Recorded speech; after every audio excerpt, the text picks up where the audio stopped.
On August 29th, 1997, Skynet gained sentience. In response to its creator's attempts to deactivate it, Skynet launches all the nukes, leading to a nuclear holocaust. What remains of humanity must band together to fight for survival or face extinction. The Terminator franchise is one of the most iconic to ever exist, and the Terminator fanbase is one of the most misused and abused to ever exist.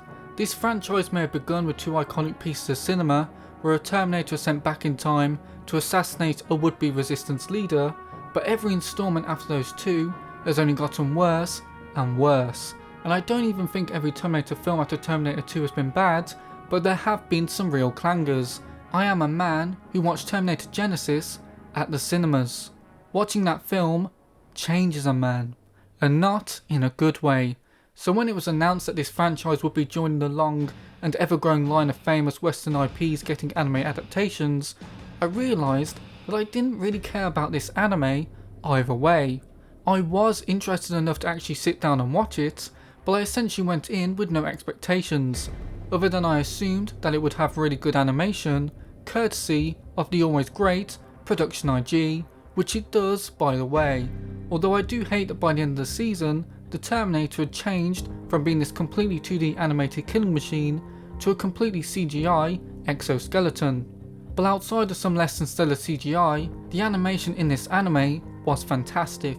Although I do wish this show went a bit further with the blood and gore.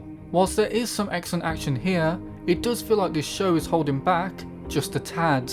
I was hoping for some more memorable kills as opposed to the general death by shooting in this anime. But regardless, given that I had no expectations for this anime, it meant that the show couldn't really let me down or disappoint me. Or at least, that's what I thought. Now first of all, I do appreciate the show doing something a little different to what we've had before. Yes, a Terminator is sent back in time to kill someone, and yes, a resistance fighter is sent back in time to protect someone, but this time, the motivation is different. Malcolm Lee is a scientist tormented by nightmares of Judgement Day, so he works tirelessly to create an AI that can compete with Skynet and save humanity. So Skynet have sent a Terminator back in time to kill Malcolm Lee and prevent Kokoro, the name of Malcolm's new AI, from being put online.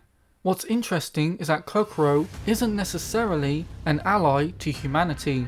Malcolm actually spends the entire season trying to convince Kokoro that humanity is worth saving, all whilst his family run around trying to evade the Terminator. I appreciate that the show put a new spin on the formula while still honouring what came before it. Unfortunately, the big problem that I have with this show is that it's just so boring. I'm even going to admit that there were quite a few times where I found my eyes drifting from the TV and towards my phone. For starters, let's talk about Malcolm's conversation with Kokoro. Is humanity worth saving? Are we good for the planet? Would the world be better off without us? These are all questions that have been asked before, and Terminator Zero provides no new answers to the table. I got the impression that the conversation between Malcolm and Kokoro was meant to be profound or at least intellectually stimulating. But it's a conversation that you've heard in entertainment so many times before, and there wasn't a single thing that either character said that made me go, oh, I hadn't thought of it like that. And the conclusion that Kokoro comes to, and the decision she makes at the end of the season, was one that felt like it happened because the plot needed it to, as opposed to her choosing that because Malcolm was actually able to say something that moved her. But this is only one part of the show, and I probably would have been less hard on this segment if the other part of the show was more interesting. The other sections of this anime are dedicated to Malcolm's children and servant who run around alongside a resistance fighter as they try and avoid the Terminator that's constantly chasing after them and reunite with Malcolm.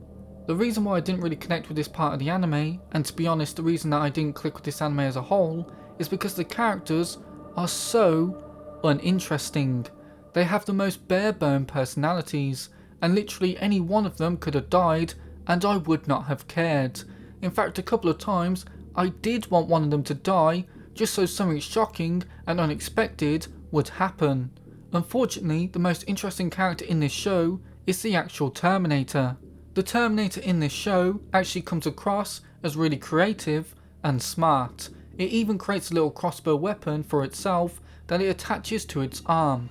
It basically acts like a hidden blade from Assassin's Creed, but instead it's a crossbow that pops out of its forearm. The best parts of this anime are without a doubt when the Terminator itself is actually on screen, although the Terminator absolutely does get anime-fied in this show. By that I mean the Terminator pulls some truly cursed faces in this anime. Some of them might have even been just a little too much for me. But other than that, the Terminator is the best part of this show, which makes sense as that is when the murder and chaos and action go down in this anime. It also helps that the Terminator is voiced by Timothy Olyphant. I love Timothy Olyphant. I'm literally watching Justified right now. He's a great actor, and whilst he doesn't get that many lines in this show, I do think that he delivered the best performance in the English dub, which wasn't too difficult as I genuinely don't think the English dub was that great for this anime. Some of the voice acting was really good, but there were a few voices that really held this anime back a little for me. Terminator Zero is a very forgettable show. In fact, it might be the most forgettable show that I've seen this year. The creator of this show does intend for this to be a multi-season anime of potentially 5 seasons, but I honestly doubt that we'll get that far. I do hope that this gets a second season because there are plenty of shows that come into their own during season 2, and I could see this being one of those. But for now, do I think you should watch Terminator Zero? I'm not 100% sure. If you're a Terminator mega fan, then absolutely. This will scratch that itch that you've had for a while, but for everyone else? I don't know. If you've never really been into Terminator content, or you're not particularly into sci-fi, then I think you should steer clear. This won't be the project that acts as an exception for you. But for people more in the middle, if you like anime, then watch the first couple of episodes, and if it doesn't click, then don't continue, and if anime isn't really your thing, then don't bother. I doubt this will be the series that changes your mind on the medium. Terminator Zero is far better than the recent Terminator content we've been forced to slog through, but sadly, still isn't that return to past glory that many are probably hoping for. I don't know if the Terminator franchise will ever return to what it once was, but as it stands right now, I still think it has a ways to go before it bounces back. But that is just what I think. What about you? Did you like Terminator Zero? Have you even seen it? What did you think of it? And what do you think of the Terminator franchise as a whole? What's your favourite Terminator film? Let me know the answers to all those questions down in the comments below. And whilst you're down there, do be sure to hit the like button. And also, please do subscribe, otherwise I will cry. A lot. But anyway, thank you so much for watching this video, I really appreciate it, and I hope to see you in the next one. Bye bye. It can't be bargained with. It can't be reasoned with. It doesn't feel pity, or remorse, or fear, and it absolutely will not stop. Ever. Until you are dead.